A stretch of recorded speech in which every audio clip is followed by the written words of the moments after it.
What's going on, you guys? Welcome back to the Neighborhood Podcast. One of the hosts of the podcast. My name is Kyle Dabro.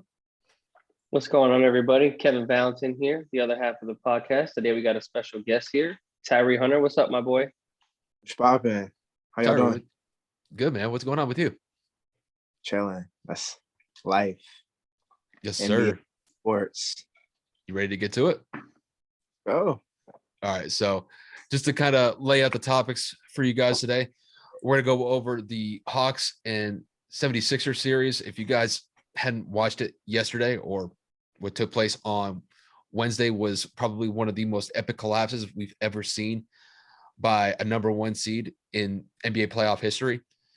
The Hawks came back from a 26-point deficit in game 5 against the Sixers and stole a game 5 in Philly with the win. The Hawks take a 3-2 series lead and take that series lead to Atlanta for game 6 for a potentially series clinching win for Atlanta. So we'll dive into that for a little bit.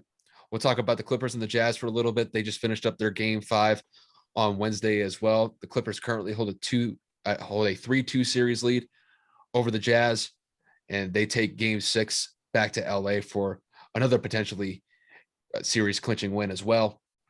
We'll also talk about LeBron a little bit, even though that the Lakers are out of the playoffs. He put a message up over the last couple of days highlighting the amount of injuries that have taken place across the league, just with all the injuries in the playoffs. So we'll talk about whether or not that his statement is true or not. We'll kind of dive into that a little bit later. And then kind of some topics that have popped up within the last couple of hours. I know Kevin's going to definitely have a lot to talk about this. Rick Carlisle is now the former head coach of the Dallas Mavericks. He decided to inform the team that he will no longer be the coach for the Mavs. So the Mavs have a new head coaching vacancy to fill. So we'll dive into that for a little bit. And then if we have time for it at the end, I know Kevin mentioned before the episode that we were going to get into a little bit about this Major League Baseball rule about the pitchers and suspension over these foreign substances. So if we have time at the end, I'll just basically let Kevin have the floor on that one, let him chime in on that. But like I said at the top, let's just dive into this Hawks and 76ers series real quick. Guys, let me just get your overall take on, first of all, what happened in game 5 between the Hawks and the Sixers. Tyree, I'll start with you. collapse, choked, trash. Yo, Glenn Rivers, he has to answer for this. I don't know how else to put it. Like, I'll let Kev talk about the statistics of how he's been here before, but he's been here before ad nauseum, plenty of times, starting with T-Mac in the 90s. Something you're doing something wrong where you're up big in very important games and you choke it away, you collapse. So you have to look at coaching. You have to look at the makeup of the squad where Tobias Harris, wasn't it Tobias Harris and Ben, they went for 2 points in the fourth, or I think the only 2 people to score in the fourth were Embiid and one other person. It was That's Seth. coaching. That's coaching. Yeah, Seth Curry. That's coaching. You're not putting your guys in the right position to succeed when it comes down to it, and when palms get sweaty. That's, I don't know. You can't say too much more. I will say it's not all about the collapse of the 76ers, because the boy Trae Young is very cold, and I likened them to, obviously, let me explain. I can explain. Luka and LeBron, right? Where it's you got to look at those non-Trae minutes, those non-Luka and LeBron minutes, what happens to your team when he's not not on the floor, where it's stagnant, and then when the kid hits the floor, he's running off 10 points in a row, assists, 3. Now they're going on 10-0 runs and stuff like that. That's what happens when Trae Young hits the floor. And so you got to harken back to that too. That squad is made pretty well, like with the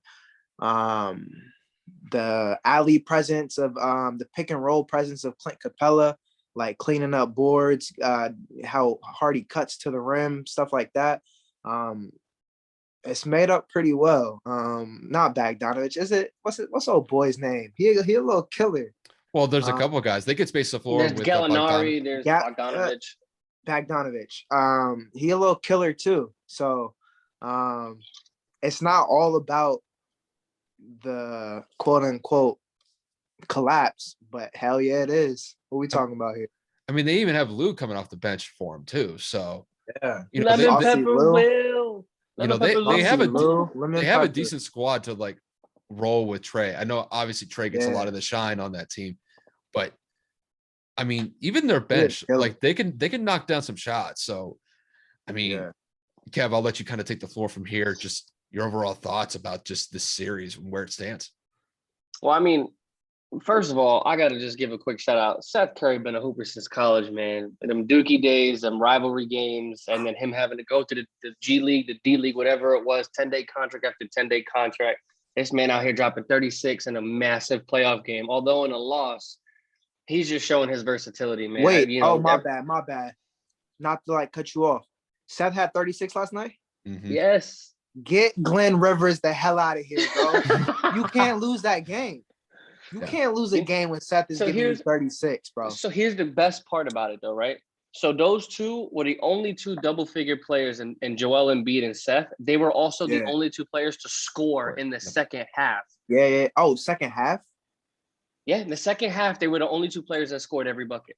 I thought it was the fourth quarter. I thought it was second half from if it's a second half, that's atrocious. If it's second half, get Glenn Rivers out of here, bro. You just petitioning for that man Doc to get up out of there. And guess what? Like, I hate it had to be him. I like Doc. I love Doc. But so hey, I got crazy numbers for y'all, right? Like, check this out, right? Since I like to look up the crazy shit. Doc Rivers in his career has coached 6 teams that have blown a 3-1 or 3-2 series lead. Doc Rivers in 2020, last year against the Nuggets, 3-1 lead. 2015 against the Rockets, a 3-1 series lead. In 2012, the Eastern Conference Final against the Heat, a 3-2 lead. In 2010, the finals against the Lakers, a 3-2 lead.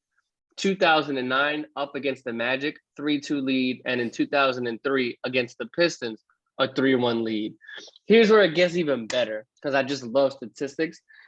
In NBA history, in the last 2 postseasons, the largest blowouts, like in terms of lead blowouts, Doc Rivers out of 8 coaches is on this list 5 times.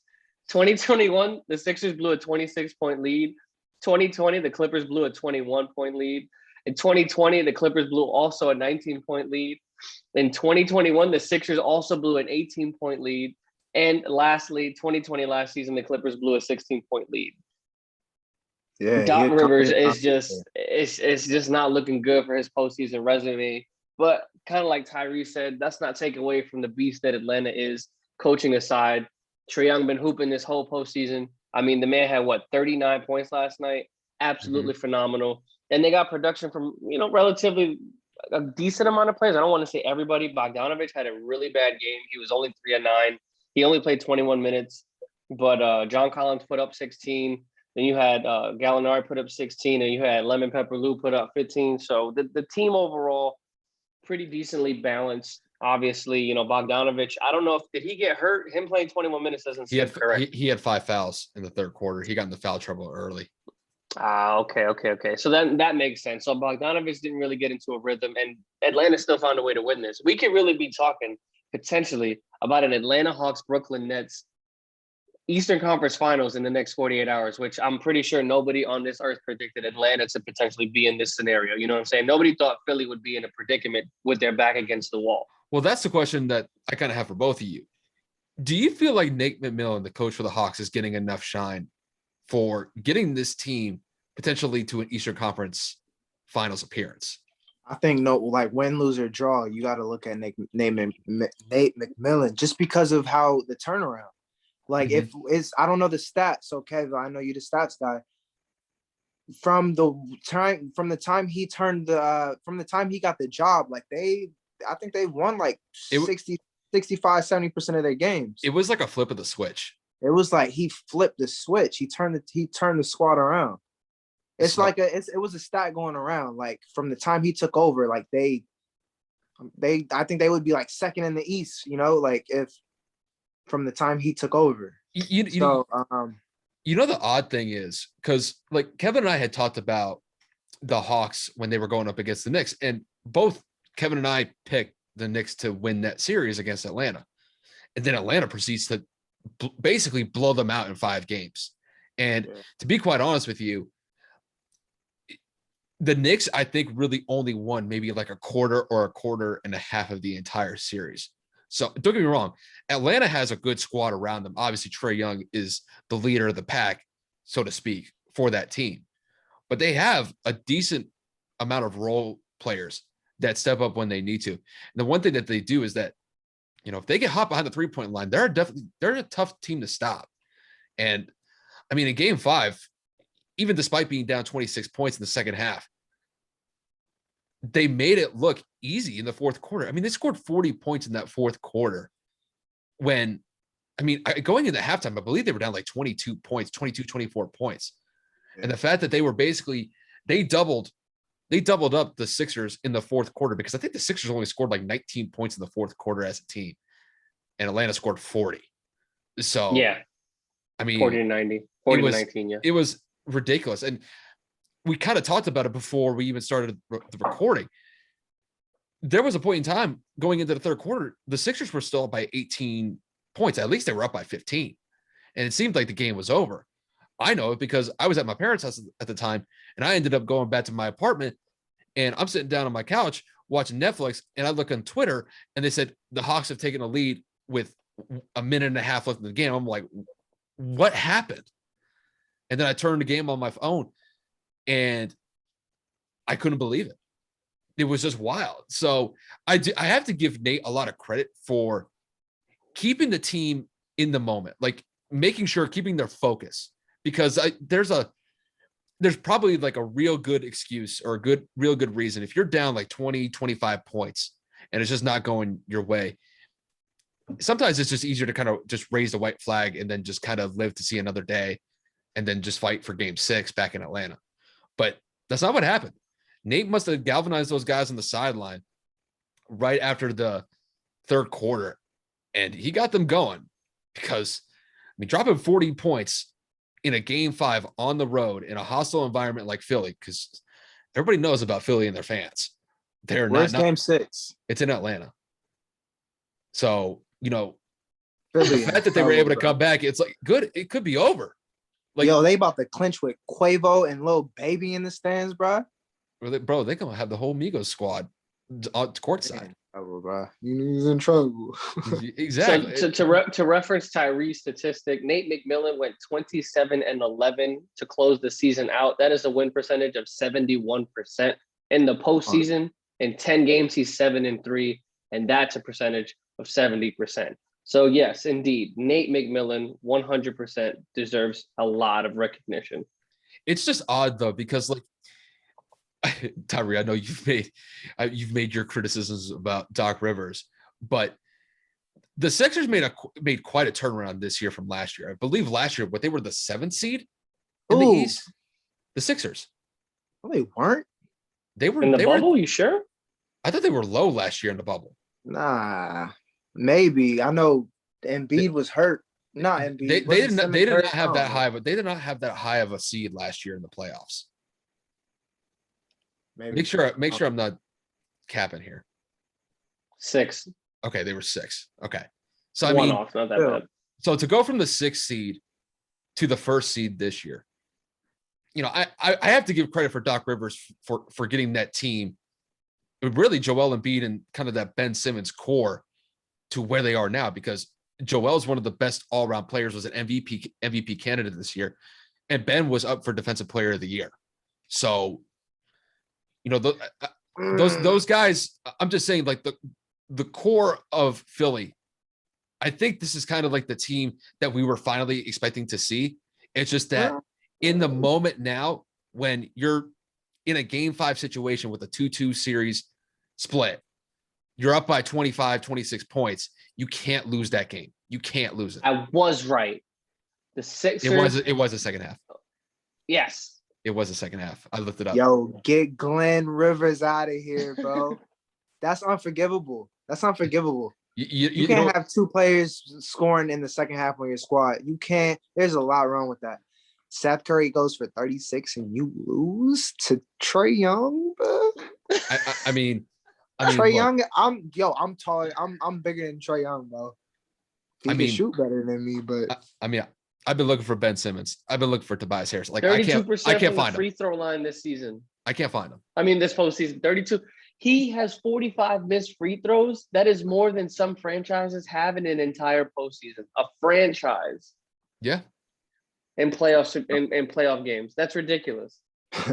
So what do you guys think about game 6 between the Hawks and the Sixers? Where do you think it's going to go? I think they're in trouble. I said they're in trouble. They're in trouble. Nah, they in trouble. They about to have Preivews and Lil Baby performing at halftime. It might be a wrap, bro. Lemon Pepper Lou is gonna be in the building, bro. Like, what are we talking about here? They're in trouble. And you gotta just think, like, I don't know. They better, I don't know. You better figure something out. So you better figure something out. You got the Hawks winning? You better figure something out. Because if not, you're going home in 6 to Trae Young and Gallinari. Kevin, what you got for game 6 between these two? Honestly, it's hard to say because I know Joel gonna go out there and he gonna put up his points. I know for a fact that Ben Simmons is going to be a little bit more aggressive at the basket. I don't know about his free throw shooting, but I know that he will come out a little bit more aggressive. I can't say straight out that Atlanta is going to win convincingly or that it's going to be a for sure win. I think Atlanta does seal it at home, but I would not be surprised if Philly has a very aggressive game. And if Joel dominates early on, I think that they double Joel and they kick out to those shooters like Seth and Milton off the bench, and maybe Philly can find a way to steal one and bring it back to Philly for game 7. But my initial gut prediction is going to be Atlanta winning for sure tomorrow. I think just based off. Go ahead. I will say this, and obviously, like, you got to preface this with you got to be able to win without your 5th, 6th best player. But Trae Young, who's guarding him? Like, Danny Green was probably the best equipped to guard him, right? And he's not healthy, right? I think he went out and he hurt with the calf. And Ben Simmons is not equipped to deal with that type of perimeter player. He has trouble with like the shifty guys. I get why Trae Young is going off, but you got to be like coaching. You got to be able to win without your 5th, 6th best player. Yeah. And I don't know. I think just based off of momentum right now, I don't know how Philly can get it back. I really don't. I mean, this is deflating, bro. It's not one tire that went out, bro. This is like a 2-tire blowout right here on the freeway. Like you had the momentum. You were gone, bro. If this was a race, you couldn't even be seen going over the hill. And it's like, bro, they blew 2 tires out right before the finish line. Like it's wild. Like it's been a long time since I've seen this big of an epic collapse from a really good basketball team in the Sixers. But what you mean? I was about to say, Doc just did it last year with the Clippers. Come on, what you talking about? The clip show. What we talking about? I'm just saying, like, that was this is a number 1 seed. This is a number 1 seed. No. And man, for them to blow it like that in front of their home crowd, I'm surprised freaking Philly fans didn't burn down the arena last night. Because they lose. Because man, Philly fans is no joke. I think Atlanta's gonna win it. I think Atlanta's got it. I wouldn't be surprised. I don't know how Philly can psychologically recover from that. But I mean, who knows? I mean, they played Atlanta tough on those 2 road games, games 3 and 4. And bro, they're gonna have to dig deep. They got to get everybody hooping. They got to get Joel cooking. They got to get Ben to at least hit something. Because I know Seth's probably going to do what he needs to do. Joel's going to do what he needs to do.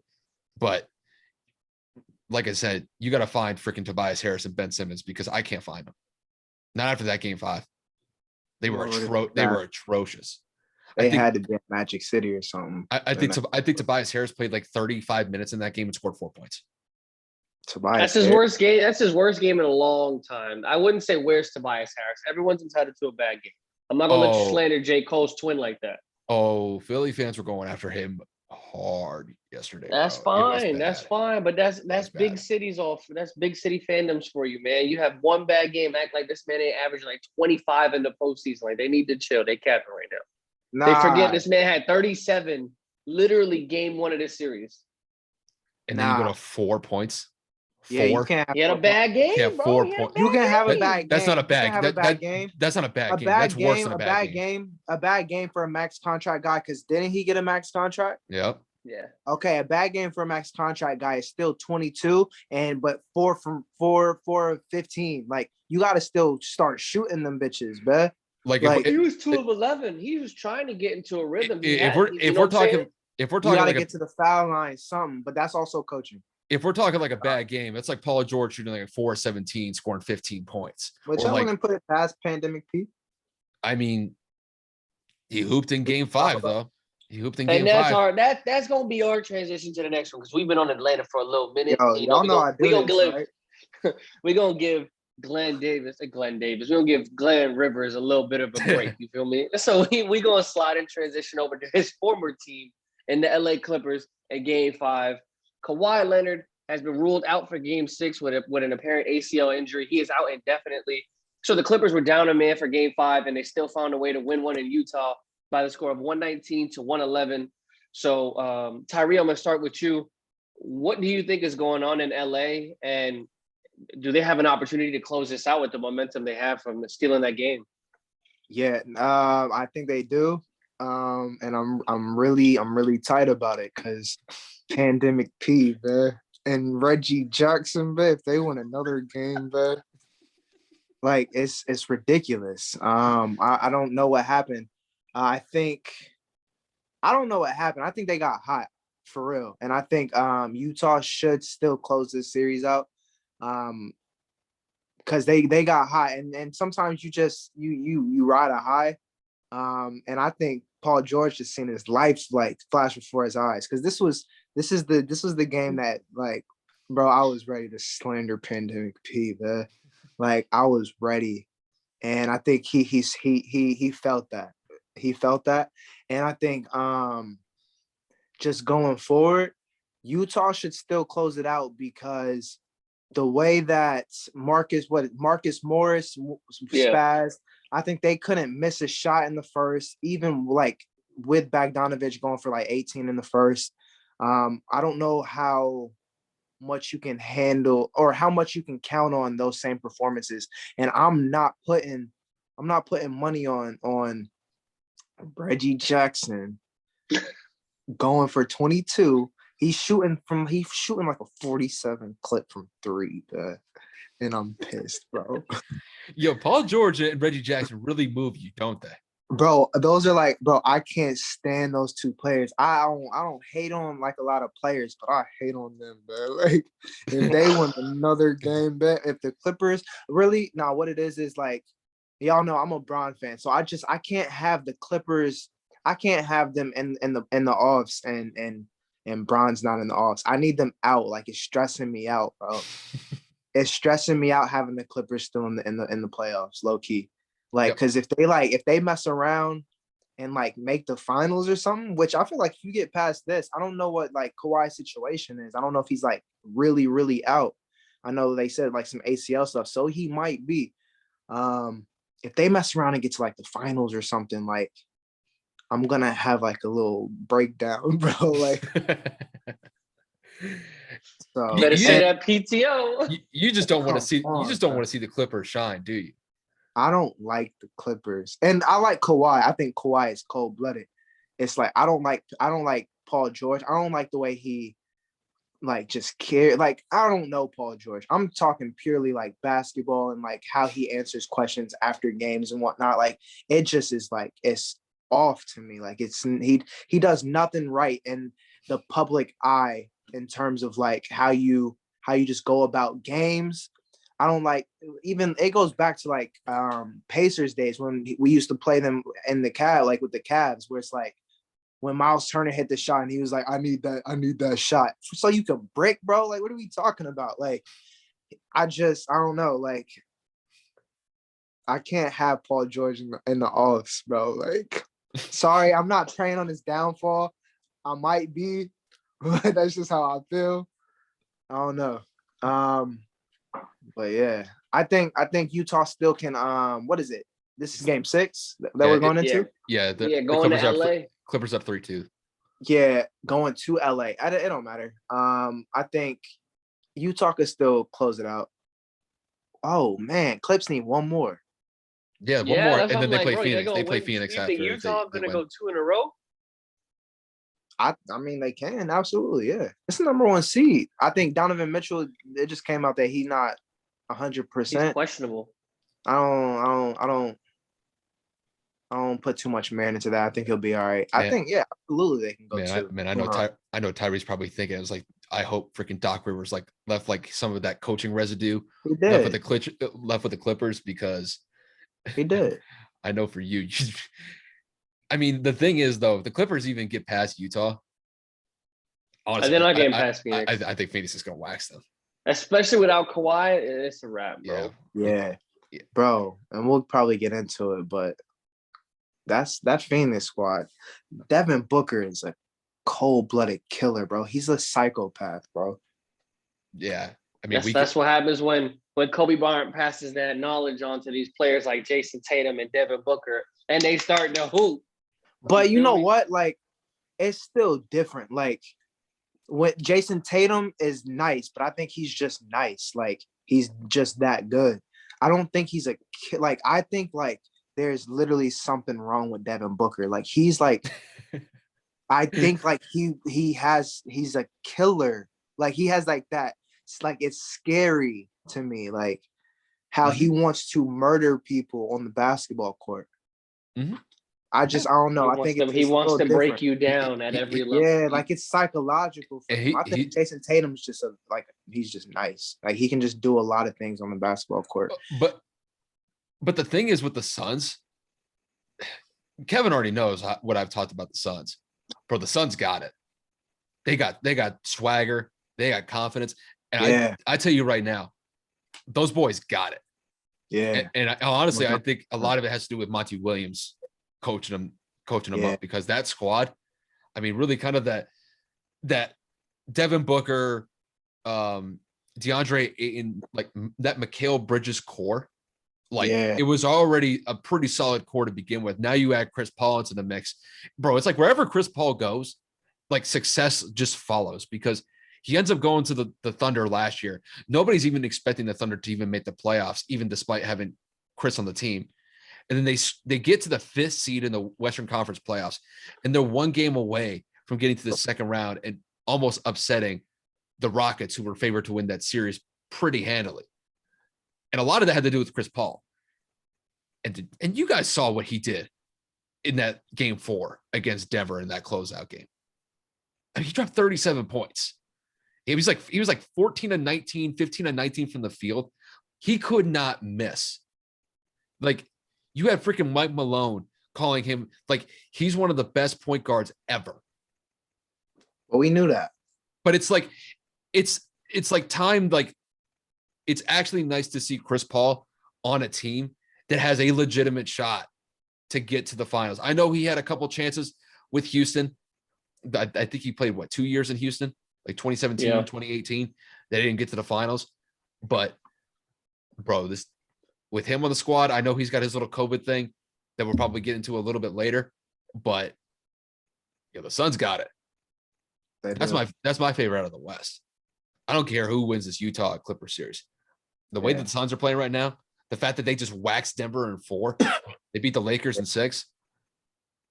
I mean, they're doing their thing right now. We're not going to circle back. We're not going to circle back. No. That's a whole nother conversation.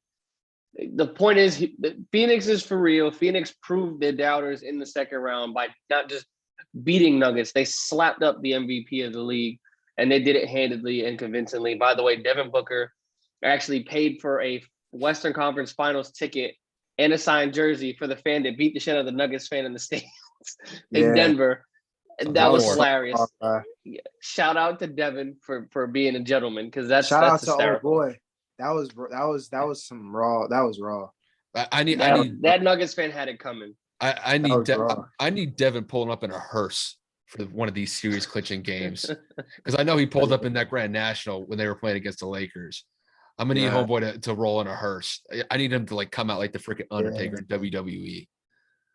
Devin Booker. I mean, he's disgusting, but I mean, we do got to finish up just this little segment real quick. I mean, just to kind of go down this stat line right quick. Nicholas Batum had 9. Marcus Morris had 25.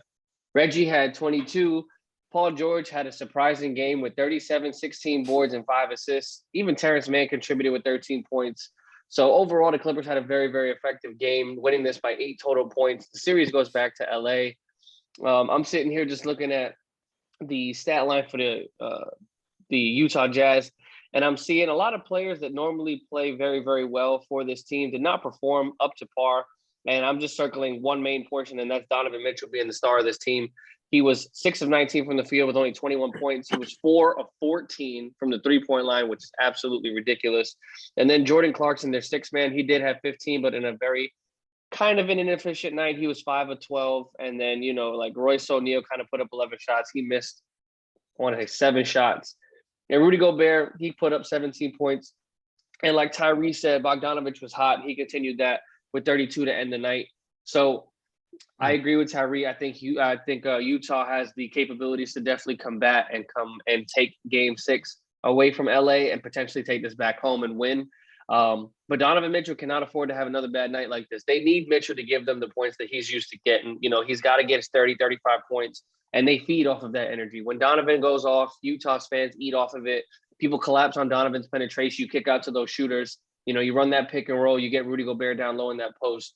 I do really think that Utah is a true number 1 seed and they can bounce back. But if for whatever reason, pandemic P, playoff P, vaccination P, whatever the hell you want to call them, has another one of those 35-plus point nights, it may be a nightmare for the Utah Jazz because he couldn't miss. And maybe this is a confidence booster. So we'll just have to see. I want to say that I definitely have Utah winning Game 6, in my personal opinion. I think Donovan goes for 35-plus, maybe flirts around with a triple-double, gets a lot of people involved. And Rudy's definitely going for a solid double-double, maybe 15 and 15 or maybe even 20-20. Yeah. Yeah, I just like the way that I look at this Clippers team. I mean, in Game 5, they shot 51% from the field on the road. I mean, that's impressive. And now you're going back home to potentially close out the series. It's just, I can't bank on these guys going off like they did in Game 5 for Game 6. Agreed. It's just, across the board, when you got Reggie Jackson, Paul George, and Marcus Morris, when they combined for damn near 85 points just between the three of them, and then they got a nice little 13 spot from Terrence Mann. It's tough to combat that, even if you're the home team, you're the number 1 seed in the Jazz. And even though I didn't think that Donovan didn't have the best night, Bogdanovich stepped up, he dropped 32. So, yeah. Wherever Donovan was slacking, I guess Bogdanovich was there to kind of pick up the slack. The thing that I'm looking at is the Jazz defense. He gave up 120 points at home in Game 5. If they have really any chance to win this Game 6, they got to limit the Clippers under 100 points. And, yeah, that'll happen. I think that's going to happen. They're going to have to hold it to about 40% shooting from the field. And the thing with the Jazz got to nut down their free throws. They shot 70% from the free throw line. The Clippers shot 85. So, the Jazz lost Game 5 by 8 points. They missed 8 free throws. So, you're not done your free throws. It's a different situation. So all in all, I just think that Donovan's going to have a better game in Game 6. I think they're going to step up the defensive pressure on the Clippers. And I just don't expect the Clippers to shoot the lights out like they did in Game 5. Yeah, it's not. And then, it's a Game 7, and then it's really anybody's game at that point. But I figure I'd go with the home team. If team with the best player. Team with the best player wins Game 7. Depends who shows up. It depends who shows up. If Donovan Mitchell shows up, I think Utah wins. If Paul George shows up, then the Clippers got a real good shot at winning that one. So, but I got the Jazz winning Game 6, and then Game 7. It's kind of like Tyree said, it's whoever shows up. Two we all last know points. Game 7's go. Two last points. I do want to give Paul George credit. Like, Paul George is very good at basketball, and I think that's why some of like the reactions to like his games and whatnot like rubs me the wrong way, because bro, you're very, very, I think he has like top 10 talent, but he just never puts it like, I don't know. I feel like he'd be in his own head. So I want to give credit where credit is. He's very good at basketball. And I think his bag is just like different. Like he does everything that you want a basketball player to be able to do. Finish right, finish left, mid-range, three, slash, like play good defense. Like he is a very complete player. And to the point of Tobias Harris going 2 points, you said that Donovan Mitchell had a bad game. That's what bad games are for players that are max contracts. Like, you got to still get your volume. You still got to get your points. Like, but it's usually inefficient nights. You know what I'm saying? You can't have 2 points, but that's going backwards. Yeah, no, I feel that, and I respect that. I mean, the next topic kind of like coincides with some things that we mentioned a little bit earlier. Obviously, LeBron James made a post earlier this week talking about how, a lot of the latest injuries in the postseason were due to the fact that the season started when it did, and the minimal rest time that the players were able to get this offseason. Obviously, in particular, the Heat, who looked very gassed in their first round series, and the Lakers, who combated a bunch of injuries throughout their series run with the Suns and throughout the regular season, if we're being honest. I mean, Tyree, I'm just going to bounce it off to you. You are the LeBron fan, and you followed his career since basically you were a little kid. So I want to know, like, do you think that his words actually carry some weight around here? Because, I mean, it's coming to light. All of these star players are getting hurt, all the way from LeBron and AD. We're talking about KD. We're talking about, Kyrie, Harden, and then now, obviously, the latest, Kawhi Leonard. Yeah. Absolutely. His words always are going to carry meaning in the NBA when you're the quote unquote, he's the face of the NBA at this point. I just think at this point, it's like, duh, like we knew that, and they knew the risk that they ran. It's like everybody, just corporations in general, like they are in recoup mode. Like, you know what it's about, you had to get back on the court. Like, I get it. I get both sides where it's like you got the health and whatnot. Like, I 100% understand, but it's like, we know, and the NBA knew that too. But it was a risk that they had to take. I don't know if I probably would have given you more time, but I get the decision. So I say all that to say, like, I don't know how effective your post is. Like, the players are down, you know what I'm saying? They're not coming back. So like, I told you so to the NBA. I don't know how effective it is. And all of us knew that from the beginning. Like, yeah, you start a little earlier, you run the risk of injuries. Like, we all knew that. I don't know what you were trying to accomplish, except like maybe the sorry to the fans at the end. I don't know like what the end goal was. Mm-hmm. Like, Kyle, they're not coming back. No, not at all. Kyle, I mean, this kind of ties into what we talked about last episode, or should I say 2 episodes ago, and Braun kind of losing focus and focusing on a lot of other things. It seemed like he put a lot of effort into putting this post out and making it known.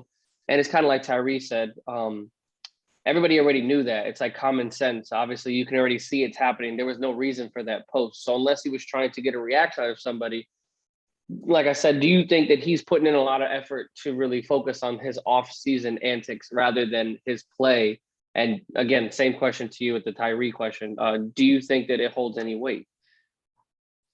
I mean, he's the face of the league. I mean, he chimes in every now and then on certain things that's going on in the NBA, but do I think it's really going to matter in the end? No, simply just because everybody knew based off of COVID last year that it was going to throw this season kind of into, I don't want to say a tailspin. It was just going to mash everything in a very small condensed period of time. So, you're talking about the Heat and the Lakers. They had I think 2.5 months off after their finals series. going into Yeah, I the think they had season. like 70 something days So off. Yeah, Leg Show had 71 days. and the thing is, like, I think the NBA, and listen, the players knew that it was going to be a tough year just simply because of, you know, the time from the end of the season last year going into this season. But the point is that just the NBA has to get on track again. And this is the season where they did start a little bit later than they probably wanted to, but they had no choice based on just the delay of the entire league getting shut down last year because of COVID. So just at this point, it's like kind of Tyree said, it's like they're basically like just in recuperation mode. They're just trying to get everything lined up to where they can actually have an actual like decent start to the season next year where it's not delayed or it's not held to a certain point, like where they're starting the season in December or late November. I just think a lot of people, I'm sorry, go ahead. No, go ahead. I think a lot of like these celebrities and whatnot, like I tweeted it, like with, I'm going off, but I there's a point to it where like these producers and these directors think that they're, well, for their movies, right? They were mad that they put them all on HBO Max. It's like, why do you think that you're pandemic proof? You know, like everybody else had to lose money, lose all this, you know, lose tangible things because of a pandemic. There's no right answer. Mm-hmm. And I get it. It's more of a touchy subject because it's a health thing, but you're not pandemic proof. Nobody was pandemic proof. So why do you think that you're pandemic proof? I don't know. I think that's a really like, I don't want to say it. Like it's like a harsh thing, you know what I'm saying? But everybody, like we all lost something, and you lost a little bit of, are you giving money back? Or, you know, like you got to give something up. And I mean, they had 4.5 months off from March of 2020 until July of 2020. So, I mean, just like, why do you expect to just the time off for them was chopped up a little bit differently, but it's like, I think everybody going into this year knew that the season was going to be a little bit dysfunctional just because of all the COVID testing, the freaking COVID protocols where if somebody tests positive, they're out for 2 weeks. And listen, injuries are just a part of the game. And, you know, if LeBron wants to attribute all these injuries to the fact that the players are just getting, you know, they're just not getting enough rest or they didn't have enough time in the offseason to recover from their injuries, I'm like, but everybody knew that. It's like what Tyree said. It's just, the point of it is that the NBA has to finish their season as close as possible to on schedule so that they can set it up as best as they can next year and not have another delay to start the season again. So, you know, honestly, this year, it's just going to be, the waters are going to be a little bit choppy, but after this season's over with, it shouldn't be a problem because pretty much once the NBA finishes this season, they're going to transition into next season pretty much on schedule. And then it's just kind of back to normal because now fans are back in the stands pretty much at full capacity. And then pretty much that's it. You know, it's just with LeBron's comments, I don't think it's not that big of a deal. He's just chiming on pretty much what everybody knows already. It's like injuries are going to happen. I understand that the time off was condensed a little bit before the season, but it's like everybody knew that. It's not that big of a deal. Yeah, not at all. I mean, Braun's comments were just one of many crazy things that have happened in the last 48 hours of the NBA. We had coaches fired, coaches step away. We've had players making their comments, like LeBron, as well as some injuries and some NBA news in terms of Kawhi Leonard potentially having an ACL injury and missing out of Game 5, and now he's officially been ruled out of Game 6. We have Chris Paul, who violated league protocol and is out indefinitely for at least a couple of weeks with COVID. And has there been any confirmation on if he tested positive or not? He's in protocol. I don't know if he went against protocol. He may have tested positive because I know Shams. He put out a tweet, I think it was yesterday, where he said like out of like the 165 players that were tested, one tested positive. And I'm assuming that was Chris Paul. So I think it's safe to assume, gentlemen, that based off of what has happened this season with two players in particular, most recently LeBron James and Kristaps Porzingis, both violating the league policy, but then being granted to play. KP had to, pay a fine, and Braun ended up testing negative. I would think it's safe to assume that CP3 had to have tested positive if 2 other players were, granted a pass. The only reason I could see them suspending somebody or keeping them from playing or putting them into the protocol would be because they had to have tested positive, right? Tested positive. He's not suspended. It's not like protocol, like he's not allowed to play or be in Yeah, activities. I call it a suspension because you have to be put away. Basically, you cannot be around your team. Yeah, you cannot play. It's not a on the court, just like what happened on the court suspension. It's just suspended play. But exactly. It's suspended. Yeah. But if the Western Conference Finals would have started today, is he playing? Not right now. No, exactly. That's what I'm saying. It's protocol. It's just a different terminology that kind of makes sense in my stupid brain. It's the freaking COVID protocol. That's pretty much it. So I'm just looking at it like, obviously with all the news that has been circulating within the last 3 days, like the last 2 days, I gotta ask you guys, Kyle. I'm gonna start with you. What is the craziest news you've heard in the last couple of days? Because sure as shit has been, every time you refresh, Shams or Woj have been dropping something. It's like what we mentioned earlier. The one that got me was the damn 76ers game. I wasn't expecting that. I don't know why. Like, I was thinking maybe picking that or maybe like the Clippers Jazz game 5, but I got to go with the freaking Sixers. The epic collapse. You don't. Well, I was mainly referring to between the injuries and the firings, like news, not the games, like the things that have been happening, the carousel of shit that's just been like bloop bloop bloop. The injury part, it was probably Kawhi, because I saw him get hurt, and it didn't look like anything too serious. And now you got Shams reporting that he could potentially be out for a significant period of time with his ACL injury, or that's at least what the Clippers fear. That's what their initial response to Kawhi's injury was. So, I mean, if that's the case, I mean, you want to talk about throwing a monkey wrench into the Western Conference playoffs. I mean, that's it. It's wild, just because even despite Kawhi being out of the lineup for game 5 with the Clippers still won. They're going up against the number 1 seed and they were still able to get it done. But I mean, it's not something that you could bank on long-term in the playoffs, because even if the Clippers were to get past the Jazz in the second round, they're going to get waxed by Phoenix in the Western Conference. Without Kawhi, I would agree with that. Tyree, Kawhi's that big of a difference maker.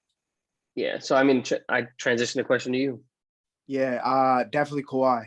CP3 is a close second, but Kawhi, just because of the repercussions of it, like I think we were talking about it before we got on, is I hope this doesn't lead Steve Ballmer not to blow this team up or significantly improve this team, because you make it to the Western Conference Finals without Kawhi. Like, this team is very badly constructed. It needs to be looked at. They need a lot of need a lot of pieces, and so, and it's just something I didn't watch that because the last game that he played was the 46 or whatever. Then he have like 40 something. It was in game. No, 4. I don't. Yeah, game 4. He definitely hasn't dropped 40 in this series yet. No, he dropped 40. He dropped like 40 plus in game 6 against Dallas. Oh, okay. Well, I know he had a good game where he dunked on old boy. That was game 4. Oh yeah, that was game 4. That was game 4. That was ridiculous. Yeah. So then my thing is, I didn't watch that, so I didn't know he tweaked anything. So it was out the blue. I'm not surprised by it because we all know that he has like very sensitive knees and whatnot. So but just to see it come out, I'm like, oh, there's a lot riding on this injury, Mm-hmm. Prior to the game, actually watching the game, I'm like, yo, this might be a wrap. Like, Paul George, Pandemic P is not getting it done. All, props to him for doing that, but it was a lot riding on that injury, just like in terms of like the future of the Clippers. Like, if you get bounced in the second round for the second time, I feel like this is a little bit of a saving grace for Steve Ballmer, because it's like, oh, we made it to game 7 without Kawhi. Like, you can start putting some things together that and he might be a smart guy. Like, this is a billionaire. Like, what needs to really happen, and don't let like maybe this emotional win cloud that. You know what I'm saying? Like, there's some serious things. You got to really take a look at this Clippers team. It's badly constructed. So yeah, I mean, I guess for me, since y'all mentioned the Kawhi thing, I would say to me, it's obviously a tie unbiasedly with the Chris Paul thing. And then biasedly, of course, I'm in absolute shock that, my head coach of 13 seasons has, decided to walk away for whatever reason. I'm sitting here and I'm looking at the Chris Paul news like, damn, like, what did you do in order to put yourself in that situation? Again, nobody knows what exactly has been going on. No one knows what happened. No one knows the details of the story behind it, or even if he tested positive. These are all just assumptions. But to go out and put your team at risk, knowing that they need you, not for the fact of you contracting COVID or not, but the fact that you are now unable to play or unable to play, because let's say that LA closes this game out tomorrow. Chris Paul's status is still up in the air because he's out indefinitely. This literally puts the Phoenix Suns in a tough predicament, because without their second best player, who's to say that the Clippers don't steal one or two in the first couple of games? And then Chris Paul comes back and the momentum's completely on LA's side. So from a basketball perspective, I think the irresponsibility of Chris Paul, pending on what it is that he actually did to possibly contract COVID or not, or at least be placed in this protocol, I think it's on his head. I think we got to wait for that, because I don't know if CP3 is risking any time off the court. You know what I'm saying? Like, yeah. But I mean, if he's the only one, he wasn't out with the team. There's no report of them going out to a club. You know what I'm saying? There was no one that was around. It said Chris Paul is out indefinitely due to COVID protocol. Did he do something on his own? Did he go somewhere he wasn't supposed to? Did he put himself in a predicament in which he was able to contract? I can't see. And he's the player. He's the president of the Players Association. He has a responsibility. I think he takes that really serious. I cannot see him putting himself in a position not to be on the court. I just can't see it. And Kev, Matt Barnes said on the jump, I think on Wednesday, that Chris had already been vaccinated. Doesn't mean you go out. There's still protocols. There's still rules. Like, just because you vaccinated, it's been put in fine print. I'm not going to get into a COVID discussion. You can still contract it. The point is, the NBA has placed rules, vaccination or not. There are protocols that are in place to make sure that their players remain safe. Because if you contract it and you're vaccinated and you get over it, or you shed it and you're good, but someone on your team isn't vaccinated, because it's not mandatory in the NBA that everyone has to, and you get someone else sick, that's the spread of COVID. That's how viruses work. That's why these rules are in place. So I think, again, this is just my opinion, he had to have been in a place in which he was not supposed to be, either alone or with people that he is on his entourage or whatever, or someone got him sick and he got, he's out. But we don't know. Chris Paul is unavailable. But we don't know that. I know that. I said, I don't know. This is all assumptions because there's no story. But I'm saying, in my mind, the president of the Players Association, one of the greatest point guards of all time, one of the smartest players on and off the court, is the one positive test we've had all season long. Does that not seem odd to anybody? Does that not seem like, damn, did he think like he was untouchable? Like, you feel me? There was a whole NBA season and there were positive tests in the beginning of the season. When we got towards after the All-Star break and we got into the postseason, who was the one player tested positive? Or who's the one person that got just out indefinitely put to protocol? Boom, Chris Paul. I'm just saying, the proof is in the pudding, bro. You don't get put in the protocol because someone don't like you. There's reason. I would have to, just me. I gotta wait. I can't see him. I can't be that harsh. Not yet. It's a hot take. People can shit on me all they want. People could come for me in the comments. I just think you have to be at least cognizant of something, or open to the possibility of, if a report were to come out in 2 weeks, Chris Paul was out doing something he wasn't supposed to, don't say I didn't tell you so. Maybe I'm eating shit. Maybe I'm making it a rash to judgment or rush to judgment, whatever. But the point is, he's out and the Suns are affected. And if the Clips win tonight, it's going to affect the Suns' playoff outcome. Because you don't just get put in a protocol for looking at somebody and look and say, damn, I got COVID. That's just not how it works. What? Like, I think the thing that the slight issue that I have with this is simply just because you're assuming that Chris Paul went out and did something to possibly get the virus. And what I'm saying, the point that I'm making is, he could have just picked it up anywhere. I mean, are they testing everybody that comes into the arena? It's like 90% capacity, ain't it? Like, all it takes is I mean, sweaty. You know what I'm saying? Like, I don't know. I think basically it's like when you go into the arena, if you show your vaccination card, you don't have to wear a mask, you don't have to wear anything at that point. But if you're not vaccinated, I think they still have like these like designated areas where if you're not vaccinated, you still kind of have to like socially distance from people. Like I said, but with Chris, we just a don't hot know. take. With Chris, we Yeah, don't we know. don't know at all. I made an assumption. Analysts do it all the time. They do it on all these other shows. You know what I'm saying? People just make stupid decisions or whatever. Yeah, it's just that I can't put irresponsibility on Chris Paul's shoulders because A, I don't know what happened, and B, yeah, he tested positive, but that doesn't necessarily mean that he went out and did something wrong. I mean, Lou Williams has made it a habit to go to Magic City, and James Harden did it, but before he got traded to Brooklyn, I don't see anybody having a problem with him. So hey, I'm just saying, that's when all the COVID protocols were all in place. So it's just my opinion. If I'm wrong, I'm wrong. I don't have a problem admitting I'm wrong. God, we make these stupid decisions all the time on this show. You know what I'm saying?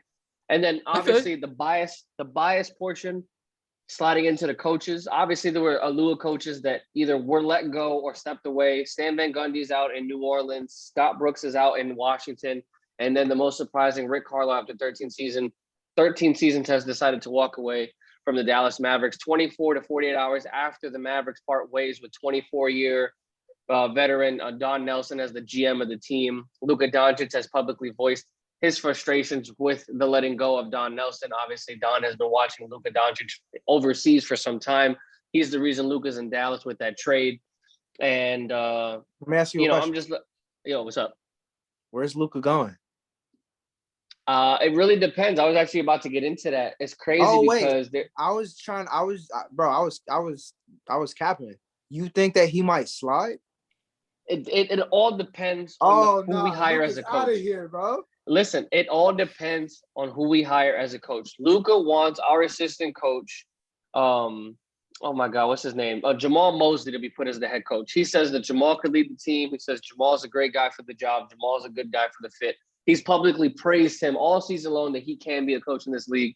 And that's the guy he wants to step up. Now it's up to Mark Cuban to put, the money where the mouth is. If you said last season, I would rather let my wife leave me, or I would rather divorce my wife than let Luka Doncic walk out of the city of Dallas on another team, it's time to pay up now because our coach that led us to a championship, our only championship, is gone. Our GM of 24 years, who drafted Dirk Nowitzki and Luka Doncic, is now gone. I think we really need to start considering, is this going to be that's true, right?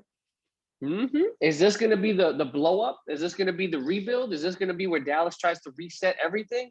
I don't know. There's rumors that Michael Finley might step in as the VP of President of Basketball Operations. Obviously, a former Maverick. Obviously, he was drafted as well by the Mavericks. I think that was before Donnie's tenure. But the point of the matter is, an internal promotion is what I see happening as a Mavericks fan in both positions. And if that's the case, Michael Finley knows the ins and outs of this league, obviously being a champion multiple times, obviously playing for the organization for multiple years. And then obviously you have to make sure that the head coaching vacancy is replaced, not only with your star players liking, but someone that can also complement your other role players. Kristaps Porzingis also this season had said he did not like the coaching staff and a lot of the decisions that Rick Carlisle had made a lot of times late in games. So if now Carlisle's out, Luka had frustrations with Rick as well. Apparently reports are coming out. So, you'd let Donnie go, but you also let the issue that was, kind of keeping your star player from doing what he needed to do. Who knows? I'm concerned as a Mavericks fan. I'm not happy. I love Donnie. I love Rick. Both of them are focal points to the franchise's existence. But there's too many question marks right now in Dallas's offseason. When this literal season was only supposed to be Luka signing an extension. There wasn't supposed to be no fucking blow up. And now there's a blow up. You worried. You hella worried. You worried. But to be fair to Kevin, he's always concerned. When his teams are in somewhat of trouble, he's very concerned. You don't just lose a head coach and a GM. Where's Luka going, bro? It all depends on the situation. So if he declines to sign it this offseason, that means he's going to wait till next season. He's going to sign. They said the Supermax extension? He's going to sign it. He can't sign that yet. Yes, he's eligible. You can't sign that till 6 or 7. No, Supermax extension. Yes, he's can he's get eligible. the Supermax before your 6th or 7th season. Yes. I thought it was your Yes, he's gonna be 67 paid. and he had to have. He's gonna be paid over 250 million is the projected Bro, contract. when they changed that, bro. Bro, I thought you literally, couldn't they get the said it Supermax after till season he 6. got his second consecutive first all team or first all NBA. It was reported immediately. Luka is now eligible for a Supermax contract extension. What? He nice, By the man. way, first all team, once again, just saying, throwing it out there, 22, Luka's 2 out of nice. 3 Yeah, years. Luka's nice. Hella nice. So like I said, if he does not sign the contract extension in this offseason, where he's going to make the most money, I will 100% say he leaves. I don't know where he goes. I have no concept of what's going to be in the market next season because he's still under contract for one more year. So I don't know. You know he could sign that and still finagle his way out, right? You Happens can't all the because you're not. time. Dallas will have to pay the rest of that out, and Dallas isn't going to be willing to trade that contract because it's bird rights. So he's only getting paid this amount of money because Dallas can afford it because they drafted him. So that means Dallas is going to have to eat that. You can only because it's percentages, right? Yeah, because it's going to be like 35% of the salary cap, The remainder right? of the Yeah. salary. Yep. Yeah. So yeah, Dallas is gonna have to eat that, and unless we're getting back upwards of a Giannis Antetokounmpo, even at that, I wouldn't say trade. But I'm just saying we have to get that You upper echelon. can't trade Luka. You lose any trade at this point in time. You lose any trade with Luka, and I like because guess what? I'm not trading Luka for Bron. I'm not trading Luka. I barely for KD. Like you got to look at trajectory. You know what I'm saying? Like there's I don't know. It's got to if be you a big trade package. Luka for anybody. Well, like it's got to be a package. I mean, Luka's what, 22, 23 years old? 22. Yeah, It's just like even if there was Luka's a chance the best player under 25. It's Period. So who else are you gonna get? Yeah, An older player. And the thing is with if you're going to And he trade can for an do older everything player, that those like players do. the older player is only going to have a shelf life of a couple of years. Luka's Exactly. got 10 to 15 years to go. Doing what those players are doing already. You know what I'm saying? Like all I'm saying is if we don't hire the right people and we don't make the right acquisitions in free agency and in the trade market, I think Luka definitely walks away because if I'm a star player, one of the best players in the NBA at the age of 22, bro, I have the entire league by the ball sack, and my team fires. If my team fires the guy that drafted me, my head coach, and is surrounding me with garbage consistently, and if you don't hire the people I want you to hire, bro, that's like 5-6 strikes, bro. You struck out twice. I'm trying to think where he could even bro. Dallas right now, they got to be careful. They got to be careful. Dallas right now has one strike because I don't count two. Don Nelson is the sole strike because Luka said publicly, "I'm not happy with this." And Rick Carlisle is not a strike because your two best players on the team said that they had issues with him this past season. So I say Dallas has one strike. Their next opportunity is going to be who they replace with the staff. And their third strike is what we do in the offseason. If we miss the next two fastballs, Luka Doncic is looking at this and saying, fuck the money. I'm not staying here with nothing. What can you do? And my bad, I'm the guest, right? What can you do in the offseason? Because you can't get off that KP contract. It's not happening. Nope. And nobody wants him. So we're stuck with KP. He's him. not moving. No, we're not moving KP. We're stuck with him. I think we're gonna have to utilize the cap. We have a max contract slot. Maxi Kleber's a free agent. Dwight Powell's a free agent. Kleber, bro. I love Kleber. I think Kleber comes back. Dorian Finney-Smith is a free agent. Unfortunately, we're stuck with Josh Richardson for one more year. I believe Tim Hardaway Jr. is also a free agent. We're trying to bring him back probably for a decent deal. I would say upwards of 15 to 20 million a season. That's just what I think in my mind. Y'all got a max slot? Yeah. Who's free? We were gonna use that for Giannis. Yeah, too late now. Too late. Yeah, he signed. That's why we cleared the cap and traded some people away. So, the Yankees are actually teeing off right now. Good shit. But yeah, that's what's going on. I think the Mavs need to make a move, whether that's trading future picks or trading something. Hey, if Scott Brooks is out and Russell Westbrook hits the trade market, I say we throw the boat at Bradley motherfucking Beal, bro. I say we throw a house. I swear ask Kyle. I've been saying Bradley Beal to Dallas for months. Bro, I literally was about to say Brad Beal because nobody else. But then you got to trade for Buddy, right? That's what I just said. Yeah. But y'all's picks are worthless because y'all are gonna be top 6 for 15 years. But So it's are they like- willing to make that adjustment or willing to make that risk in the hopes of if we're trading away, what if they don't pan out? What if KP get hurt again? What if we don't produce? The Western Conference But is tough. if I'm well, see, I get it, because if I'm the Wizards, I just take the first round picks. I get it, 4 or 5 of them joints, right? Yeah, and then I don't know. you stack those up, and then you trade them for a maybe the first or second overall pick. You trade up for the whatever. You know what I'm saying? Picks are But valuable y'all's in the picks NBA. are going We all to know be that. 20. Y'all's picks are going to be 20. They're going to be second round picks, basically. Unless they're protected picks. You know what I'm saying? If we don't make the playoffs, obviously those picks are going to be good. Y'all are making it's the the Western playoffs for the Conference. next 15 years if you keep Luka. It's not in the Wizards. If we keep Luka, I think Yeah. this potential acquisition is going to determine whether he signs or not. If we get Bradley Beal, he stays. If we miss on everything, and we're fucked. We don't need a point But that's guard. what I'm saying, though. But that's what I'm saying. Like, Luka stays if you go and get Brad Beal. Brad Beal, for the Wizards to say okay, you know what I'm saying? Those picks will then they would be worth less. Like, okay, so you know what I'm saying? would you rather trade for scrub players that are going to do nothing for you because no one has value that's going to give up enough for him? That's kind of the point that I was going to make. Like, why would the Wizards trade Bradley Beal if they're not going to get somebody like Luka in return? Exactly. You got to accept that it's going to be picks. Picks are not going to be good enough. You're talking about Bradley Beal. Bradley Beal is the best player on What that else team. are you gonna do? Bradley What Beal's else also are you gonna 30. do? Bradley Beal's Yeah, also what else 30. are you gonna do? But my point is you're going to have to give Washington something. You can't just give them 4 or 5 picks and expect them to be happy with that. I don't know. If I don't think. I think Dallas has all the leverage. If they trade Russell, I think Washington blows up. Unless Washington takes the freaking playbook from freaking Sam Presti with OKC and you just stack a bunch of first and second round picks and do it like that. But I don't think Washington's going to do that. It's just that maybe a 3-team deal. I will know you can't get off KP. I think a 3-team deal is probably the best way that you could do it because. But Dallas doesn't have a team to maybe trade KP to somebody else and get a first round pick. I think 15 or something GM said in a report like a couple of weeks ago. Nobody wants KP. Yeah, exactly. Exactly. I mean, KP in that first round series, Kev. I mean, you had enough. 13 and a half points. I'm aware. You had enough I'm with fucking him. aware. I've had it's enough. just, but it's like.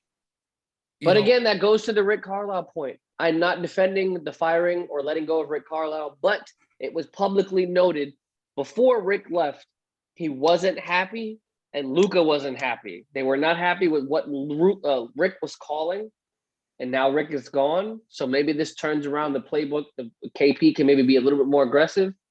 But I actually saw a video where they broke down film in a lot of Dallas games, and the main reason, believe it or not, wasn't because of Rick. It's because of Luka. There are a lot of plays of pick and rolls and pick and pops. Luka decided to keep the ball and shoot the ball or lay the ball up or go to the free throw line, in which he misses in the postseason, God knows, like 1 out of 2 every time. So who's to say the problem isn't Luka Doncic for why Kristaps Porzingis wasn't getting his shots? Because if you look at a lot of film when they roll and KP's open, Luka's taking shots 2-on-1. 1-footed, off balance, fading away. I'm Luka, I'm taking them. But at the same time, you want to win basketball. I get what you're saying. But there's a cause and effect with that because, Kevin, there were games where Luka was putting up 30, 35 shot attempts. And you had Kristaps only making 6 out of like 12 shots, but he only had like 12 shot attempts. Exactly. So it's like, that's the problem. The volume of shooting, you can't get consistent when you're a player like Porzingis when you're getting 2 shots a quarter. I think the point is that I don't think anybody is safe from not getting criticized. I think everybody deserves a little bit of blame here because Luka's just the ball dominant player on that team. Agreed. When you're shooting 30, 35 times a game, I can understand why Kristaps kind of feels like a side piece, like kind of feels like a little bit, I don't want to say rejected, but he feels a little slighted because he's like, dude, he's shooting the ball 30, 35 times. What you want me to do? It's like, I understand. And then there's rumors we're going to go after the Raptors GM, and then we're going to sign Kyle Lowry, and then we're going to reunite Kyle Lowry with DeMar DeRozan. Keep Kyle Lowry bum ass the fuck off my team. Man is like fucking 40, and we don't need a point guard because Luka Doncic runs the one. Kyle Lowry's just going to run around the court and be a defensive liability. I do not need you on my team. DeMar DeRozan, I would be more open to because you play defense, you can you fly off the court, and you're a mid-range god. and you're an efficient free throw shooter. I cannot complain if DeMar DeRozan jumps on this team on a 2-year deal. Kyle Lowry, I can be upset about. Yeah, DeMar was actually would be a decent pickup for you guys if you guys could be able to land him.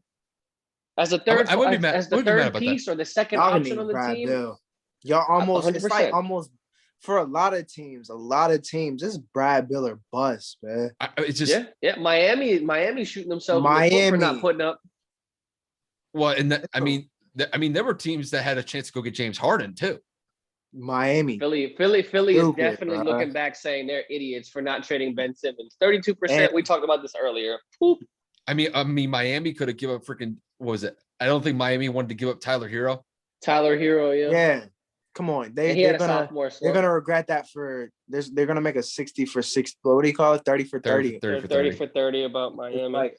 It's the stupidest decision that I've ever heard in my life, bro. I just saw on Twitter. It was a GIF. It was a GIF of Pat Riley, and it was him at a podium, and he was like, Giannis looks upset, Bradley's upset, and now Luka's upset. He goes, I'll leave the key under the mat for y'all too. That was stupid, bro. But that's besides the point. Like I mentioned at the top, man, it's been a crazy couple of days for the NBA. And I mean, dude, from firings and potential acquisitions and then coaches and shit, it's been crazy. And, this is the good part because we're not even at the off season. If it's getting crazy now, imagine when the season ends, it's going to be crazy. Bro, players are moving, players are signing, coaches are getting fired. There's projected at least 6 to 8 coaching spots that are going to be available by the end of the season, I think. It's going to be nuts. The offseason drama has already started, and we're in the second round. We're not even in the Western Conference and Eastern Conference finals yet. I don't mean what happened on Wednesday. The league is shambles, man. What happened on Wednesday was wild. Just across the league. Just you want to talk about wild days? Wednesday was one of them. That was just, I mean, you could have made 6 or 7 headlines just based off of what happened in the NBA that day. 100%. Yep. And now Zion's not happy either. I forgot to mention that. His family wants him on another team. Bro, this is just getting Zion out not of even pocket. that good, bro. All I'm saying is getting out of pocket right now. All these young kids, like you said, bro, you got to prove a lot more before you go and throw a franchise under the bus like that. They didn't give you your first deal, everything you've ever wanted. Give them a little bit more respect, bro. Come on now, you capping right now. Yeah, 2 years. I'm just saying, Luka's 22. A year and a half. He played half the year. Luka's 22, and he's already got pulled to the point where the GM and the head coach are gone. But that's not all Luka's accordance, though. Luka didn't want the GM fired. Luka didn't want Rick fired either. Luka thought he was coming back on the hot seat, and if there was some tension. I saw the report that there was they said quote unquote simmering tension between Carlisle and Luka. Yeah, but like you said, simmering. So at the end of the day, it is what it is, and we can only continue to monitor what the hell is going on with the NBA at this point. And I mean, I don't have any more NBA content. I mean, the floor is open, guys. If y'all want to bring something up before I get into the MLB subject, that's on y'all, honestly. MLB is soft. Kevin, the floor is yours if you want to. I mean, I got nothing. I mean, I can talk about hockey, but I'm gonna just make it quick. Guys, for those of you that don't know, Tuesday, or should I say beginning on Monday, the MLB rolled out their latest policy of foreign substance suspensions. So basically, long story short, during the game, now the umpire is going to be able to check the pitchers in the league, or should I say the pitchers in each game a multitude of times. The starting pitchers are going to get checked more than once. Mandatorily, they need to be checked once, and relief pitchers will have to get checked every other pitcher. If I'm understanding this correctly, if the umpire deems that there is a foreign substance, or if there is suspicion that there was the use of a foreign substance, that player is immediately ejected and is immediately suspended from the MLB for a 10-game suspension with pay. Trevor Bauer actually spoke about this a few days ago, and has been petitioning this for a couple of months now, saying that the MLB needed to get this situated. There have been a lot of videos and kind of slow motion videos of starting pitchers in the league, kind of touching their glove or touching their cap, and suddenly having an additional spin to their pitches. And I think it's actually getting out of hand. I don't know who the MLB thinks they are, putting the umpires in a position of such power to basically look at somebody and say,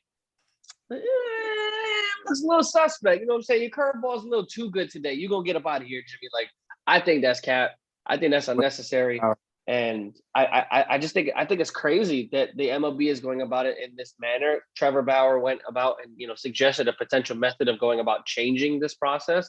And I'm not going to get into that because it's a little too extensive. But long story short, we're sitting here giving the umpires all this power in these games. We want to shorten the games of baseball. We want to make baseball more efficient. We want to get fans in and out. We want to fucking change the rules about man's on second and in extra innings. And now you want to sit here and tell me I got to watch an umpire go up to the mound every inning more than once to check somebody to see if they're cheating? Like, that just seems like it's counterintuitive. And I think that that's ridiculous because who is an umpire to tell a pitcher, hey, you're cheating? Like, I don't understand. Like, pitchers' hands are sweaty. They have rosin bags behind every mound, every game with every pitcher. And you're really going to tell me between sweat and rosin that you can dictate what's legal and what's not just with your eyes? I think the MLB is giving their umpires and officials just too much power because you're literally affecting a player's next 10 games. Granted, they're paid, thankfully, but at the same time, like, if my hand is sweaty with rosin and it gets sticky, who are you to tell me that I'm cheating? Bro, I'm pitching my heart out. I just threw 113 pitches. Am I not supposed to have a sticky hand? Like, I don't know. I just think it's getting ridiculous now. That's just my quick little thoughts on it, honestly. Yeah. It's the way that I look at it is I couldn't really have said it better than you, Kev, to be honest with you. I really couldn't have. Like, how you played the game. Can you imagine you're sitting there and you constantly have to watch from whatever position it is you played? Hold on, mitt check. Hold on, substance abuse check. And you got to watch that like It's 5-6 times and again. That's stupid. It's annoying. And if your guy gets tossed and he doesn't cheat, like, that is so stupid, bro. That affects your whole team. That's like 3 outings. Pitchers pitch every 5 games. You're literally going to make him miss 2 starts because you thought he cheated? That's bullshit. For me, it has to be obvious. If Blatant. It can't be like, because look, there have been some blatant ones over the years. And you have to be 100% certain that the pitcher's using some sort of substance to get some sort of advantage. If you're not sure, like, and you're basically just banking on a gut feeling to potentially throw somebody out of the game because you think that they might be cheating, that's not good enough to me. You have to be 100% sure that this pitcher is actually making some sort of effort to get an advantage with certain pitches that he throws. If you don't, then you got to let it go. So I think, like, it's one thing to kind of like see it like in a rule book, but when it's actually used in practice, like in the actual games, like as far as like the umpires deciding whether or not they're going to investigate a pitcher while they're on the mound, you kind of have to see how this thing plays out in the field, so to speak. And we all know how umpires can be emotional. Like, let's say we're bickering with calls, balls or strikes, or we get into an argument about a potential play that happened earlier or whatever, and that umpire takes an unliking to it, and someone throws a beautiful backdoor slider, and it just looks like there's too much spin on it. Well, you've kind of been a dick, so I'm going to go check and see if you're cheating. Like, that literally not only ruins the momentum and the pace of the game, but that ruins the psyche of the pitcher, that he has to continuously prove that he's not cheating basically almost every inning because a starting pitcher has to get checked more than once. And I think that that's stupid. Did Paul Manfred sign on this? Who cares? Manfred. Oh, Rob Manfred. I'm sorry. I said Paul. It's Rob Manfred. Manfred. I don't care. Honestly, Manfred's opinion is irrelevant. Yeah. Cause like Tyree, I know, you don't really delve into baseball too much. Like, one of the things that like Kevin and I like have despised this year is the fact that if the game goes into extra innings, they're putting a runner on second automatically. Like what? Like, that's like basically saying, okay, like, instead of like, I guess to kind of come with an idea of like maybe how it works in basketball, instead of this is a really bad analogy, but imagine if instead of inbounding the ball from out of bounds, you just start from the half court line. It's a bad analogy, but it's like you're essentially giving. It's a good analogy because you're already in a set offense at a half court. You don't have to worry about one play from being out of bounds. I feel like it's even more debilitating for the opposition though. Because they start on second. There's a So runner a on second single, base already. a single That's drives like them giving in. that's giving points to that's Yep. giving Because points. it's It's not inbounding the ball. Like, yeah, that's a slight disadvantage, but like you're not explicitly giving. You know how hard it is to get on second base. You know what I'm saying? Like it's hard to get on second one base. hit, and that's a run scored. Yeah, One hit. No, it's For hard most to get on second players. base. Yeah, like because more than likely you're gonna have. How do they do it? It's like the last player to get out in the ninth inning goes to second base. Inning, yeah. Yep. Yeah, in the 10th. Yeah, it's stupid. Mm-hmm. It's absolutely stupid. Like, but it's funny because a lot of players are saying, It's like, it's funny how you're telling me you're going to suspend somebody for an assumption, but Houston walked away with no suspension and they got caught. Everybody in this league is up in arms about this. There's no player in the MLB that likes this rule. And I love the fact that players are speaking up. Trevor Bauer is the most outspoken person in this league. Like him or hate him, the man speaks on what's on his mind. And he definitely showed in his post-game conference with like ESPN. Literally, he showed in his hand the ball was sticking to him after he pitched 7 innings. And he's sitting there like, I don't need to use anything sticky. I sweat and use a rosin bag. The baseball's not moving. I don't cheat. And this is what you're going to consider cheating. He goes, this is going to be a long year. Yep. It's just stupid. Yep. Because now it's like, now we've gone beyond the whole performance enhancing drug thing. Now we're talking about substances. So this is, MLB wants to go down this route. Go ahead. Yeah, whatever. It's the point of no return at this point. But that's everything I got on my side, my rant, whatever it is that y'all want to talk about. Like I said, the floor is open. Tyree, you the guest, bro. Say whatever you got to say. 5 minutes of fame. I don't really give a shit, bro. Content is content at this point. Nah, shout out my gang. Free GP5.